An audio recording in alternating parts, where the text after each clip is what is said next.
I got some good news and I got some bad news. The good news, I am the bad news. And in this video, we finally installed some brand new door speakers in the DaSlapBox, which is my 2011 Scion XB car audio build. It's not a race car, it's a bass car. So we're actually on part 3 of the journey for mid-bass. In the first video, I tried out some boom mats speaker baffles, but they didn't really do anything that I really needed them to do. So in the last video, we finished the sound deadening job that I started over a year ago by adding 80 mil sound deadening to the outer skin of the door, as well as the inner skin and to the plastic interior panel, which helped a little bit, but you know, it was more in preparation for installing my new door speakers, which is the Bonce Apocalypse Arnold APM67 ACs. They're the ferrites, and this box is super light because they're already installed. But today we're gonna actually see what went into getting them in there, and we're gonna hear them for the first time. And trust me, wait for the hearing them parts. It blew my mind a little bit, just a little bit.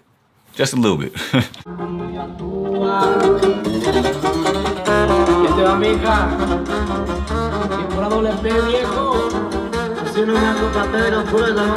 So picking up where we left off in the last video with the sound deadening being finished, the next step was to widen out my MDF adapters that I made when I installed the Pioneer speakers that I got from the junkyard. This dude is gonna get widenated a little bit.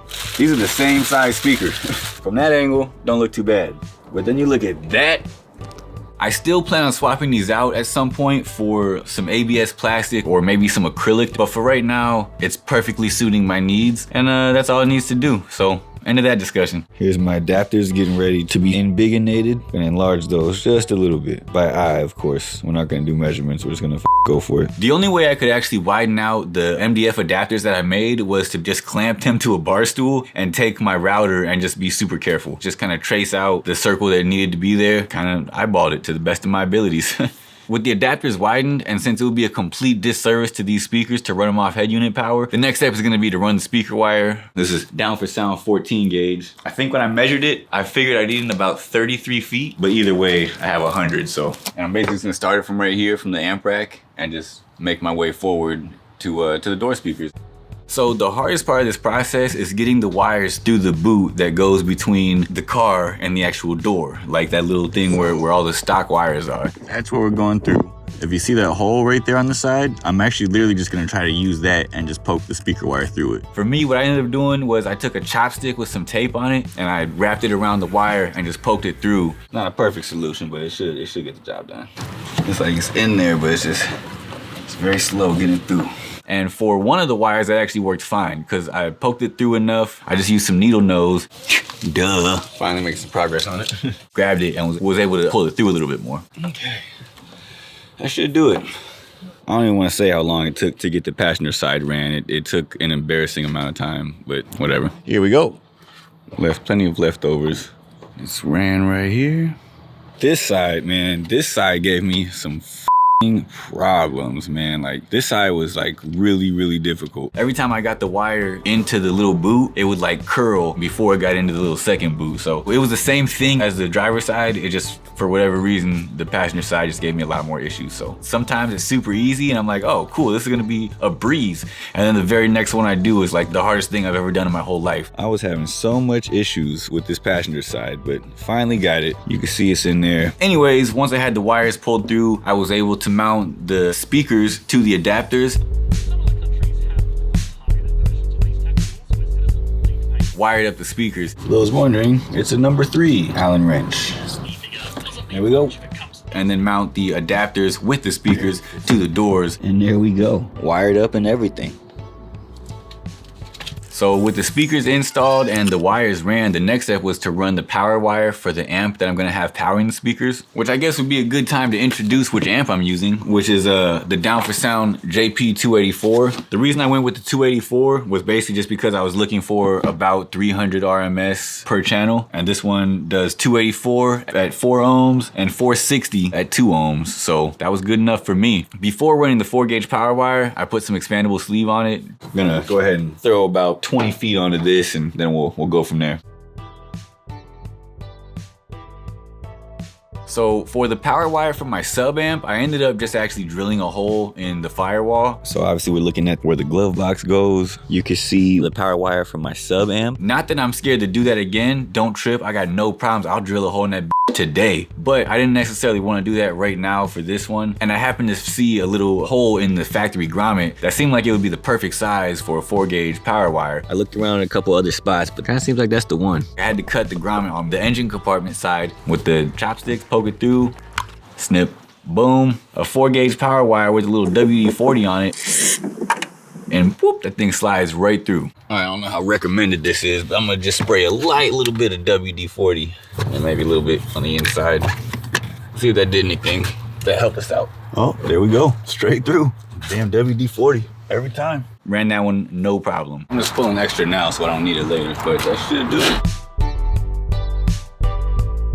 So for the moment, I'm just running the power wire down the passenger side, right alongside the RCAs, right alongside the passenger speaker wires, and I'm just kind of risking that there's gonna be some interference. And spoiler alert, there is some interference, but hey, it is what it is, you know. It's only temporary. Eventually I'll move these probably to run down the center, but for now, right about where you see them. And honestly, like the interference from the speakers is basically only noticeable in between songs and when there's nothing playing. Normally, like when you're listening to music and stuff like that, unless I told you it was there, like you probably wouldn't notice. The next thing I did was widen out the window in my floor that allows you to see my amp rack. So it's a foot across, 8 inches tall. And basically what I'm gonna do is extend it 6 inches on each side. Took the jigsaw, made it a foot wider. And then I took the round over and the router and just kind of rounded it over. I still need to like paint it up a little bit, but it's still kind of under construction. So for right now, it's not even worth repainting, you know what I mean? We'll definitely get to that in another video. So after that, I got started on the amp rack, which of course meant removing the box and the floor.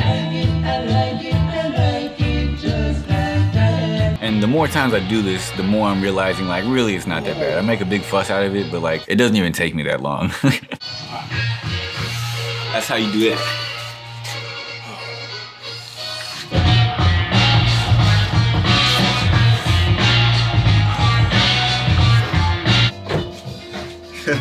Got some mail. The idea of it is way worse than the actual having to do it, but you know, anyway, yeah. So I used the Forstner bit on the bottom of the amp rack to sink the bolt heads so that after the bolts were installed, it would still lay flat on the little platform that I built for the amp rack to sit on. I had to drill new holes for both amps because I moved my sub amp over to the side a little bit so that the sub amp and my amp that was gonna be powering my doors could be in the middle of the amp rack. I also had to widen the mounting holes on the amp itself, which I don't necessarily recommend, but that's just how I get down, so you know, it is what it is. And I didn't necessarily need to do that. I could have just went back to the store for 4 bolts, 12 washers, and 12 nuts, but I felt like it would be a lot faster to just go ahead and void the warranty that I didn't buy anyway.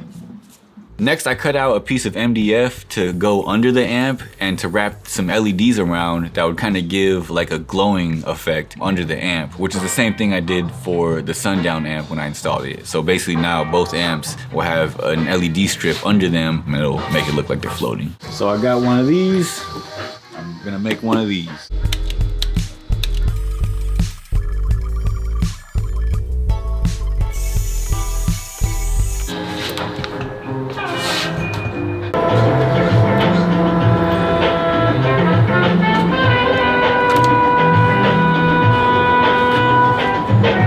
So next up is pull this head unit out so I can run some RCAs. As you can see, it's not very difficult on this car.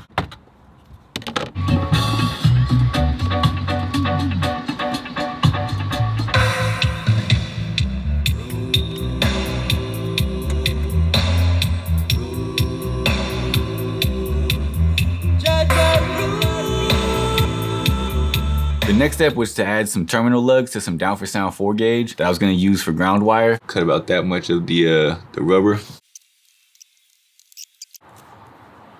All right, one single little strand, so I think I did all right. That's going to go in here, like so, and then get crunched down. I don't even actually know if this is the right size, so we're just going to find out together. This might be way too small, but we're going to try it for science. Okay, let's see what we got. Oh, that's actually not bad. Not as bad as I thought it was gonna be. Yeah, I'll probably continue using that size. I like that. Maybe a little smaller than I need to, but that looks pretty good. I'm gonna sleeve it up just so it looks nice and pretty. Once I know how long it needs to be, I'm gonna use a wire ferrule. This one, to be exact. I'm sure I'm gonna get some shit for it, but I'm just using some seatbelt bolts. But I did grind them down and, like, you know, they are solid grounds before somebody tells me how to do something that I already did months ago. Now this isn't permanent. I'm just doing this to get the actual length, so that's why it's still gonna go through some changes. Here's our wire with the ferrule. This is the end that's going in the amp. Here's our finished ground cables. This is the end that's going on the car. This is the end going into the amp. And yeah, once I had the ground wire for the amp made, I was able to wire the amp up and look at my new fancy amp rack.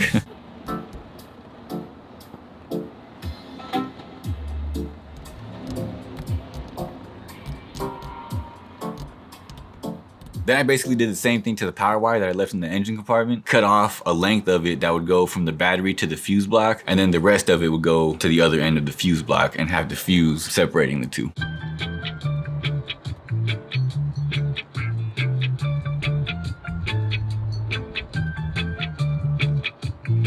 The next step was to set the amp gains and the filters and all that kind of stuff, but I'm actually gonna save that for its own video, so we're basically gonna get straight to the results.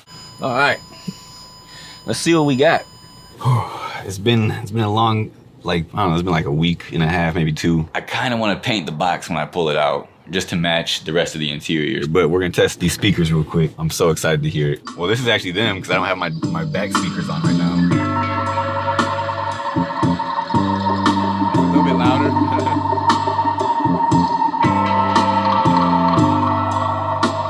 So in the future, I'm definitely planning on doing some more in-depth reviews on both the Bonce speakers and the Down4Sound JP284. But for right now, I love them. I love the combo. My door speakers are so loud, it's crazy. When I first installed them, they actually kind of started overpowering the sub, so I had to actually bring the gains back down a little bit. I did a quick distance test and I was really surprised how far I was able to go and still hear everything super clear and still pretty loud.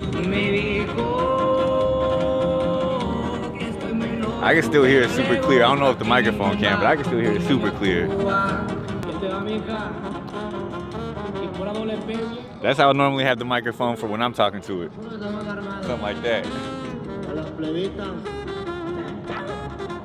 Like, I didn't really expect that out of just 2 door speakers, but The more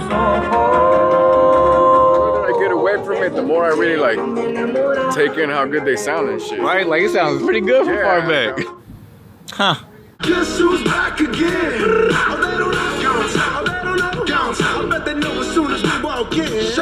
Like, I really didn't expect these things to be so loud that I would have to gain them down a little bit because they were actually overpowering my sub. That was something I did not see coming whatsoever. And I'll be honest, this definitely wasn't the most mid-bass heavy thing I could have done because these speakers really shine in the mid-range and upper mids and stuff like that. However, just know, I got something for that.